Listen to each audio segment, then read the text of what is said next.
Muito bom dia. Me escutam bem?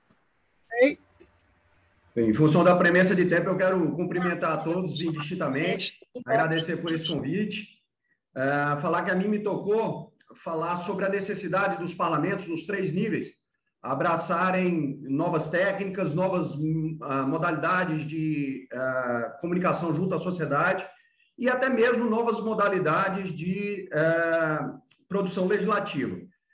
A minha apresentação, então, ela foi dividida, compartimentada em três segmentos. O primeiro deles é uma espécie de contextualização daquilo que a gente teve até agora. O segundo diz respeito a essas novas possibilidades, a miríade de novas possibilidades que existe.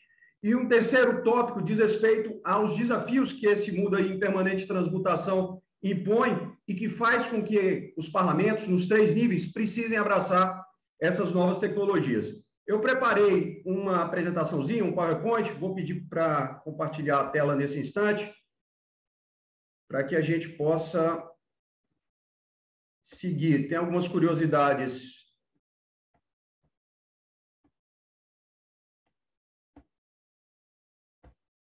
Algumas curiosidades históricas e um pouco dessa miríade de novas possibilidades que existe, que está à disposição dos parlamentos em todos os seus níveis. Eu quero dizer, antes de mais nada, que em que pese esse título, Reconstruindo seu Protagonismo, a apresentação não é tão pretensiosa assim, é só para mostrar que o parlamento, em todos os níveis, exerce um papel muito importante, sempre exerceu na história brasileira, pode continuar exercendo, a depender da forma como nós abracemos essas novas possibilidades. Bem, eu falei que nós tínhamos algumas curiosidades, obviamente todos sabem que o parlamento em nível federal ele é bicameral, nós temos 513 deputados e 81 senadores. Números mais curiosos dizem respeito à distribuição dos parlamentos nos estados e Distrito Federal e nas câmaras municipais. Nós temos 1.059 deputados estaduais e distritais, 58.208 vereadores espalhados aí por todos os municípios brasileiros, os mais de 5.500 municípios brasileiros. É, obviamente, a Casa do Povo, aquela em que há a interface mais nítida entre a população e a representação e o poder público. É o poder constituinte derivado, no caso do Congresso Nacional, isso é muito óbvio. No caso dos demais níveis, a gente pode e deve fazer uma reflexão. É o tempo da democracia. E eu quero começar esse nosso chat com uma reflexão que é quase uma provocação. Eu estou falando de um empoderamento recente e eu aposto que ele não é uniforme, ele tem se dado no nível federal. Para que se tenha uma ideia, entre 1990 e 2016, houve a derrubada de 21 vetos no Brasil. Vejam, no interregno que se inicia em 1990 e vai até 2016, nós tivemos 21 vetos derrubados. Para que se tenha uma ideia, em 18 meses, já tivemos um quantitativo de 18 meses do atual governo, nós tivemos um quantitativo de vetos derrubados maior do que o que houve em cerca de 26 anos de governos. E a gente poderia buscar uma explicação política para esse fenômeno, mas eu acho que ela é mais estrutural. A partir do instante em que o Parlamento Federal começou a se dar conta das prerrogativas que possui e que lhe foram consignadas pela Constituição de 1988, ele se sentiu empoderado. Esse é um processo que vem ganhando corpo, que vem ganhando força, já há alguns mandatos, independentemente do chefe do executivo que esteja comandando a nação naquele instante. Esse não é um processo tão recente quanto possa parecer. Eu citei o atual governo, mas esse processo vem se intensificando ao longo dos últimos anos, o que mostra que o parlamento, pelo menos em nível federal, compreendeu que ele tem prerrogativas muito fortes concedidas pela Constituição. Aliás, eu termino este slide com essa provocação, de que na verdade, nós temos uma Constituição parlamentarista aprisionada em um corpo presidencialista. Bom, falar aqui uma platitude, mas que é importante reforçar qual é a missão do parlamento: representar o povo, produzir leis e fiscalizar o poder executivo. Eu fiz questão de chover no molhado, de falar algo que é óbvio, porque essa primeira das incumbências do legislador, do congressista ou do vereador, do deputado estadual, de representar o povo, ela se confunde um pouco com o objetivo desse nosso encontro, com o objetivo dessa minha intervenção. Porque a gente está falando de possibilidades para atuação que transcendem a atividade legiferante. A gente está falando de possibilidades que vão além da simples confecção das leis ou mesmo da fiscalização do Poder Executivo. E essas missões, essa incumbência, ela está cada vez mais frequente, presente, ela é muito nítida, por exemplo, no nível municipal, mas ela está cada vez mais frequente, mais presente nos outros níveis também, muito em função do advento de novas tecnologias, como a gente vai ver um pouquinho mais à frente. Bom, apenas uma curiosidade histórica aí, o parlamento em nível federal, ele surge com o Senado no Império, em 5 de maio de 1826, com 50 senadores nomeados pelo imperador. A ideia era de vitaliciedade dos senadores, então os consultores do Senado sabem disso. A Câmara Alta, o Senado, é uma casa que deve ser uma casa da reflexão, a casa da serenidade, da maturidade, não por acaso, para que seja senador, um brasileiro precisa ter 35 anos de idade. Então, essa ideia já nasce nos primórdios do Senado Federal. A República redefine o papel do Senado, dá concretude à federação com ele. Os senadores são representantes das unidades da federação, enquanto os deputados federais são representantes do povo. Eu quero, para terminar essa sessão de platitude, dizer que o Legislativo é o mais transparente e acessível de todos os poderes. É possível a qualquer cidadão brasileiro, em qualquer localidade, de qualquer quadrante desse país, saber como um deputado ou um senador votou, saber com que ele gastou a sua verba indenizatória, saber quando e como viajou, em que sessões esteve presente, por que se posicionou de determinada maneira, quais as comissões em que atua. Absolutamente toda a vida do parlamentar em nível federal pode ser acompanhada pela cidadania. E esse processo começa a se replicar nos outros níveis, muito também em função do próprio trabalho do Senado. O Dantas e o professor Florian já citaram o trabalho do ILB, que há alguns anos vem, por exemplo, entregando ferramentas como o SAPL, o Sistema de Apoio ao Processo Legislativo, para a Câmara de Vereadores do Brasil inteiro poderem ter um simulacro, algo muito parecido com o que a gente tem em nível federal. Bom, nos demais entes federados, nas 27 Assembleias Legislativas e nas 5.570 Câmaras de Vereadores, ainda existe muita assimetria. Então, eu falei daquele empoderamento no nível federal, mas isso é discutível nos demais níveis, e muito em função do que aconteceu a partir da Constituição de 88, que limitou as competências legislativas, inadvertida ou deliberadamente. Em alguns momentos, inadvertidamente, a gente vai ver que há, por exemplo, o artigo 23 da Constituição, que clama pela edição de leis complementares para que os parlamentos estaduais possam ter um pouquinho mais de força, um pouquinho mais de incumbências legislativas. Em alguns momentos, isso foi deliberado mesmo. O parlamento estadual talvez o mais enfraquecido no que tange a quantidade de competências legislativas. Eu tive a oportunidade de militar, eu fui deputado estadual na Paraíba, e sei que há uma limitação muito grande na possibilidade, no espectro de trabalho que um deputado estadual pode empreender do ponto de vista legislativo, e é por isso que ele precisa tanto abraçar essas outras possibilidades. Eu citei aqui, só para enriquecer a nossa reflexão, uma passagem do Hamilton nos papéis federalistas, que diz que a distribuição regular do poder em departamentos, a introdução do sistema de pesos e contrapesos, a representação popular, são elementos responsáveis pelo próprio progresso da sociedade moderna. Então, uma reflexão que já cabe aqui é: se os parlamentos estaduais e municipais estão enfraquecidos do ponto de vista das incumbências legislativas, isso também produz impacto sobre o processo de desenvolvimento dessas unidades da federação, dos estados e dos municípios. É, portanto, uma discussão que não é menor, que não é despiciente, que não é desimportante. A gente precisa recobrar nacos de responsabilidade de poder para os parlamentos locais e regionais. Eu fico, mais uma vez, deixando uma reflexão, levando todas essas informações em consideração. Por exemplo, a reforma administrativa, que agora se discute no Congresso Nacional, ela tem os mesmos contornos e vai produzir os mesmos impactos no município, face a face com o que vai fazer no Executivo Federal, no Legislativo, no Judiciário federais? Muito provavelmente não, em função das relações muito mais próximas entre um prefeito e os funcionários, entre a sociedade local e aqueles que lhe prestam serviços. A gente precisaria incluir os representantes municipais, os representantes estaduais na discussão sobre a reforma administrativa. E eu não quero entrar nesse método, o objetivo aqui hoje é outro, mas só mostrando como a interação entre os três níveis, já citados pelo professor Dantas, é extremamente relevante. O Poder Legislativo Municipal. Ao longo da história brasileira, a gente tem registro de conselhos municipais desde o século XVI. Então, junto com os portugueses, já surge a ideia de conselhos municipais para, de alguma forma, normatizar a vida daquelas pequenas comunidades. Mas a grande inflexão se dá com a Constituição de 88, que passa a considerar os municípios como entes federais.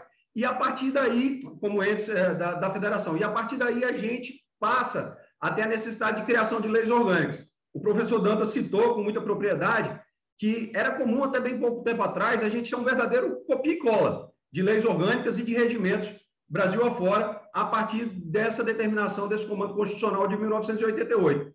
Muito recentemente, é que cidades, até de cidades de médio e de grande porte, atinaram para a necessidade de ter as suas próprias leis orgânicas, o que mostrava um grande descompasso entre o parlamento nesses níveis e o parlamento federal. Mas, como eu disse, o parlamento mirim, a Câmara de Vereadores, é a casa do povo, porque o vereador talvez seja o primeiro e o principal anteparo entre o cidadão e o poder público. Muitas vezes o papel dele é muito mais significativo na representação do que na confecção de leis ou na fiscalização do poder executivo. Quem trabalha aqui em Câmara de Vereadores, especialmente em municípios de menor porte, sabe que muitas vezes o vereador é acionado às 5 da manhã na porta da sua casa para fazer uma solicitação junto à prefeitura, para fazer uma solicitação junto ao governo do estado. Então, ele é o primeiro e talvez o principal anteparo entre a sociedade e os poderes públicos. Bom, um aspecto que já foi abordado também pelo professor Dantas, não há hierarquia, não pode haver antinomia legal. Uma lei municipal, uma lei estadual não podem ir de encontro a um comando de uma lei federal, mas não há hierarquia. Dentro das competências legislativas de cada ente, há uma liberdade de manifestação por parte das câmaras. Isso é muito importante, porque o que define, por exemplo, um município é a capacidade de autogoverno, de autoadministração, de auto-organização e legislação. Os dois últimos tópicos são justamente competência do Poder Legislativo Municipal. No Poder Legislativo Estadual, como eu disse agora há pouco, as competências foram muito espremidas a partir do advento da Constituição de 1988. E eu acho que aqui há, para os nossos colegas que são oriundos, egressos aí de assembleias legislativas, uma possibilidade de aglutinação. A gente precisa trabalhar para que as assembleias recobrem competências que estão ali disponibilizadas pela Constituição. Lembra que eu falei lá no início da nossa conversa que o Congresso já se deu conta de algumas das incumbências, das prerrogativas que lhe foram concedidas pela Constituição. As assembleias também têm isso. O artigo 60, por exemplo, da Constituição Federal diz que as assembleias podem apresentar PECs, e elas fazem isso com muito pouca frequência. Eu trouxe aqui um exemplo, que é a PEC 47 de 2012, que previa a retirada de algumas competências legislativas da União e a inserção de outras competências no rol de competências concorrentes. Acho que as assembleias poderiam se articular muito mais para fazer uso dessa ferramenta. O artigo 23, também da Constituição, é aquele que mostra que a gente teve pouco interesse em recobrar. Por isso que eu falo que eu não sei se em alguns momentos isso foi inadvertido ou se isso foi deliberado. Mas o fato é que muitas leis complementares nunca saíram do papel e os legislativos estaduais ficam espremidos nessa capacidade de legislar. E o que almejava o Constituinte originário? Muito provavelmente a integração. Se a gente adotou um modelo federativo, se a gente abraçou a federação, a gente queria estados com alguma autonomia. E o que a gente tem é um modelo unitário travestido de federação, muito em função dessas limitações legiferantes. Bom, qual é a vantagem, ou quais são as vantagens da integração dos legislativos? A capacidade de cooperar é uma vantagem óbvia, a capacidade de coordenar, a gente poderia estar vivenciando isso que eu digo, as assembleias poderiam estar trabalhando juntas a apresentação de PECs Brasil afora, o conhecimento mútuo, saber o que está sendo proposto na Assembleia de um Estado, que pode ser replicado em outro, boas práticas que possam ser copiadas, o arrefecimento da escalada retórica, isso é muito importante se a gente quer preservar os fundamentos da nossa democracia. A gente tem vivido momentos de muita polarização, e mais uma vez eu não quero entrar no mérito dessa discussão, eu só quero dizer que arrefecer a escalada retórica faz bem para todo mundo, a gente tem que trabalhar de maneira compartilhada, Claro que isso não implica em abrir mão das próprias convicções, implica tão somente na obrigação de escutar respeitosamente a opinião da sua contraparte.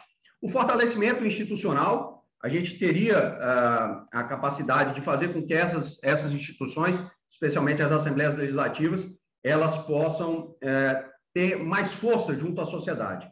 Já existem canais de integração, por exemplo, a UNALI, que é a União dos Legislativos Estaduais, a UVB, que inclusive participa, copatrocina esse evento, a Abracan, que é a Associação Brasileira das Câmaras Municipais. Existem estruturas menos rígidas, o professor Dantas me pediu para que eu mencionasse as frentes parlamentares, os think tanks, como é o caso do ILB, e como se pretende a Alesp a partir de agora. Eu acho que a Alesp tem uma contribuição muito grande da sociedade brasileira, especialmente no que tange a integração dos poderes legislativos. Essas estruturas, como elas são mais fluidas, elas podem ser utilizadas com muito mais facilidade. E eu acho que os legislativos têm que conhecer melhor, conhecer bem a Alesp, poder abraçar um pouco daquilo que os nossos consultores, que os nossos membros têm a ofertar. Bem, as frentes parlamentares.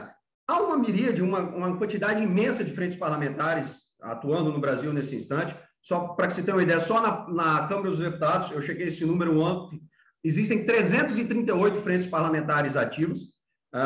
Existem frentes parlamentares de caráter misto, que atuam no âmbito da Câmara e do Senado, exemplo da Frente Parlamentar Mista em Defesa do Serviço Público. E lembra que eu falei agora há pouco sobre a discussão em torno da reforma administrativa?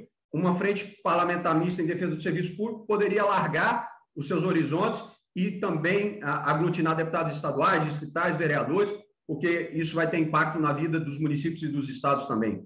As assembleias possuem as suas eu trouxe exemplos da minha Paraíba, por exemplo, na Assembleia Legislativa da Paraíba, nesse momento, existem comissões, frentes parlamentares muito atuantes, como a da água. Vocês sabem que a Paraíba é o estado que tem o pior balanço hídrico do Brasil, então esse é um tema sempre muito presente na vida do paraibano. Proteção da falésia do Cabo Branco, para quem não sabe, a Paraíba é o ponto extremo oriental das Américas, e justamente nesse ponto a gente tem uma deterioração do terreno, uma deterioração sedimentar, então esse é um ponto importante. Os deputados se uniram nesse aspecto. As câmaras municipais também têm as suas frentes parlamentares. Trouxe aqui o caso de uma da capital paraibana, de uma pessoa que é frente parlamentar em defesa do empreendedorismo. E existem aqueles tópicos, aqueles temas que permitem uma interseção muito fácil, como, por exemplo, o enfrentamento às drogas, o combate à corrupção, a causa animal. Isso você vai encontrar defensores, espero que encontre defensores em todos os níveis da federação, em todos os níveis dos parlamentos. Bom, mas eu dizia da necessidade da gente abraçar esses novos meios e modos. Existem novas engrenagens. Eu fiz questão aí de negritar e sublinhar para a diplomacia, porque esse é o tópico do momento, está na ordem do dia. Todo mundo está buscando estabelecer relações internacionais para ver se o seu estado consegue adquirir vacinas, se o seu município consegue adquirir vacinas. Esse é um espaço que está aberto para os parlamentos regionais e locais. Eles podem atuar diretamente. Claro que em nenhum momento a União vai poder ser preterida nas suas prerrogativas, mas pelo menos na interface, na comunicação, isso pode ser feito pelos parlamentos locais. Eu trouxe duas ferramentas, o E-Cidadania e o E-Democracia, que já são conhecidas da maioria, mas que permitem à cidadania, que permitem aos cidadãos atuar diretamente no processo legislativo. Uma é da Câmara, outra é do Senado. Eles podem abraçar as assembleias legislativas, as câmaras de vereadores, podem e devem criar ferramentas semelhantes. Um sucesso de público e de crítica é o IFE, o Instituto Fiscal Independente, que foi criado e que já é um modelo híbrido, porque o IFE possui servidores do Senado e luminares da área da economia contratados com mandatos específicos. Eles têm produzido trabalhos muito ricos para a sociedade brasileira, têm sido sempre fonte de informação. Eu acho que a gente pode e deve adotar esse modelo em outras temáticas. O SDR é o Sistema de Deliberação Remota, que foi desenvolvido pelo Senado Federal, que está sendo utilizado agora na pandemia por diversas casas legislativas no Brasil inteiro. Eu deixei por último aí para vender o meu peixe, o Impact, que é uma proposta que eu tenho de criação de um instituto para o assessoramento na transição digital. A quantidade de novas tecnologias que vai demandar, carecer regulamentação nos próximos anos é gigantesca e os parlamentos vão precisar de assessoramento técnico para isso. Bom, tudo isso para dizer que a gente tem que enfrentar um mundo que está se transformando muito rapidamente, um mundo que vai ser moldado por essas forças aí. São essas as forças que vão moldar o século XXI e os parlamentos em todos os níveis têm que ter isso muito premente. A demografia, a TI, a tecnologia da informação, a biotecnologia. eu acho que nesses 3 aspectos a gente não precisa traçar muitos comentários, é autoexplicativo. A decepção, que é uma espécie de frustração de expectativas coletivas, está todo mundo muito frustrado. Isso não é exclusividade brasileira. Nos países da OCDE, apenas 40% das... A OCDE é o Clube dos Ricos. Apenas 40% das pessoas se dizem satisfeitas com seus governos nacionais. Imagina em países em desenvolvimento, como o caso do Brasil. O fim do fim da história, a gente chegou a pensar que a gente teria uma narrativa única, mas isso não aconteceu. Muito pelo contrário, a gente nunca teve relações políticas tão polarizadas como agora. Há necessidade de surgir uma nova narrativa que congregue todas essas visões de mundo. Nós teremos a multiplicidade de eventos críticos e de conflitos. Então, a pandemia de Covid-19, infelizmente, é apenas um preview aí do que vai acontecer. A gente vai estar tendo muito evento crítico no futuro. A necessidade de desburocratização e, por outro lado, a necessidade de regulamentação dessas novas tecnologias, desses novos meios e modos que eu mencionei. Bom, então, estava falando... Gadeira, pois não? Gadeira, com licença, 2 minutos, tá? Quanto? 2 minutos. 2 minutos, tá. Então, eu vou passar muito rapidamente aí, por esse slide, só estava destrinchando aquilo que eu já tinha falado. Eu falo das expectativas públicas, uma frase tirada aí do Harari, do Yuval Harari: o Homo sapiens não foi feito para satisfação, a gente está permanentemente insatisfeito, e no que diz respeito às políticas públicas, isso é ainda mais evidente. Isso foi potencializado pelo surgimento das redes sociais e das novas mídias. Há uma maior vigilância social, uma conscientização acerca dos direitos, um mundo global que exerce pressão sem precedentes sobre a conduta pessoal, mas, ao mesmo tempo, gestos pessoais que conseguem incendiar o mundo inteiro. Eu trouxe aí alguns desses exemplos, mais notório deles, o de 2011. Mohamed Bouazizi é aquele famoso vendedor de frutas tunisiano que se imolou, que tocou fogo no próprio corpo, insatisfeito com os fiscais de uma pequena cidade do interior da Tunísia, e que simplesmente foi o gatilho para toda a primavera árabe. Então, ao mesmo tempo que o mundo exerce pressões sem precedentes sobre a realidade de cada indivíduo, os indivíduos conseguem também exercer pressão sobre os seus representantes de forma mais efetiva. E os parlamentos? Bom, tem uma baixa valorização em escala planetária, costumam ser o poder mais criticado. Não se trata tão somente de mudar as caras que compõem os parlamentos. Por exemplo, o Brasil, nos últimos 30 anos, teve sempre, pelo menos na Câmara dos Deputados, um índice de mudança das cadeiras da ordem de 40% a 45%. Então, nós temos, a cada nova eleição, 40% a 45% de novos deputados. Mas as avaliações continuam negativas. Então, eu acho que é algo mais profundo sobre o que a gente precisa refletir. A gente precisa de mais transparência, a gente precisa de mais produtividade, mais interação e mais mudança de configuração.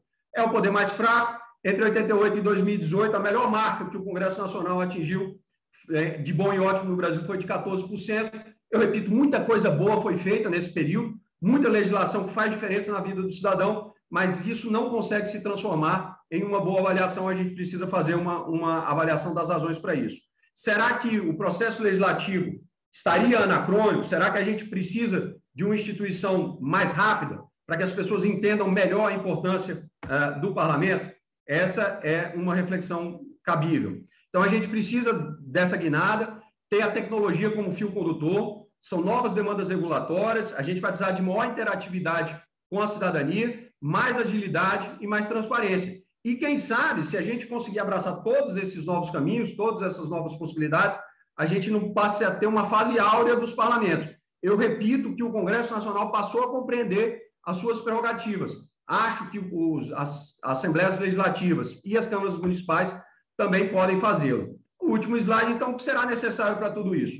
A gente vai ter que enfrentar temas complexos, acho que a gente vai ter que ter mais coragem a partir de agora, abraçar um pouco do desconhecido, articular melhor a sociedade, essa accountability nova. O IFE é um bom exemplo do que eu estava dizendo, essa convergência, botar todo mundo para conversar em todos os níveis, botar as câmaras municipais, as assembleias, para exercer também o seu papel junto ao Congresso Nacional, a compreensão desse zeitgeist, desse espírito do tempo, que é diferente daquilo que a gente tinha, a adequação dos fluxos e dos processos, as novas metodologias e a capacitação dos servidores ou de todos aqueles que estão envolvidos com a atividade legiferante, como a Alesf quer fazer.